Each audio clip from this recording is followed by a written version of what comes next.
HBO just dropped a series called Welcome to Derry. It's a prequel to the two It movies that were released in the last decade. Now, if you know anything about the original book by Stephen King, there's a bit of a time difference in the adaptation.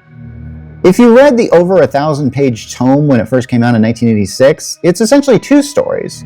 The first takes place in 1957 to 58, where a group of kids encounter a monster who kills children. And that's essentially the plot of the first It movie, the one made in 2017, not related to the miniseries that came out in 1990, which is its own thing, not related to the new prequel show.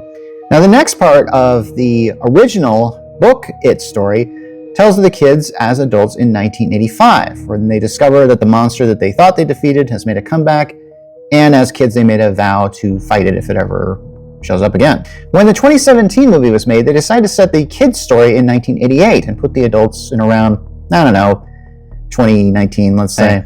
Now, Welcome to Derry takes place in 1962, so this would be a generation before those 80s kids. Yeah, apparently the monster of It, otherwise known as Pennywise the Clown, has a very interesting hibernation cycle, coming out and killing every 27 years or so. Now, I didn't really see Pennywise in the first episode, but there was a strange flying mutant baby.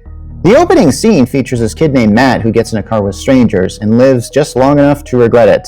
This scene is very unnerving, and it's the stuff of nightmares to be sure. It also sets the tone of the show, which appears to be a very familiar setup to the beginning of the It story, both book and movie. In fact, I looked at the list of characters in this film, and I noticed a lot of familiar last names.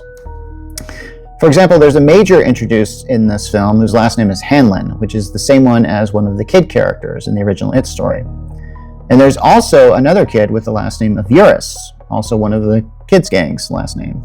There's also a character named Dick Halloran, and I thought that name sounded familiar, and it's from a totally different Stephen King book, The Shining.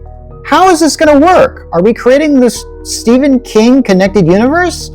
I'm told that The Dark Tower was essentially that, so are we doing that again? Because that didn't really work out really well the first time. Now, I see some big problems with this show. The first is they're going to have to go out of its way to explain why nothing happens in the prequel that will affect the films that we know.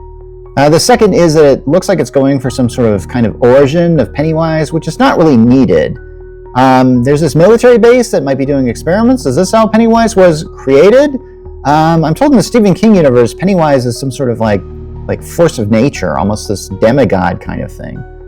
Yeah, Welcome to Derry is a nostalgic cash grab, piggybacking on the success of something that's gone before. Did you really need me to tell you that? Well, it looks like the last season of Stranger Things has some competition with the first season of Welcome to Derry.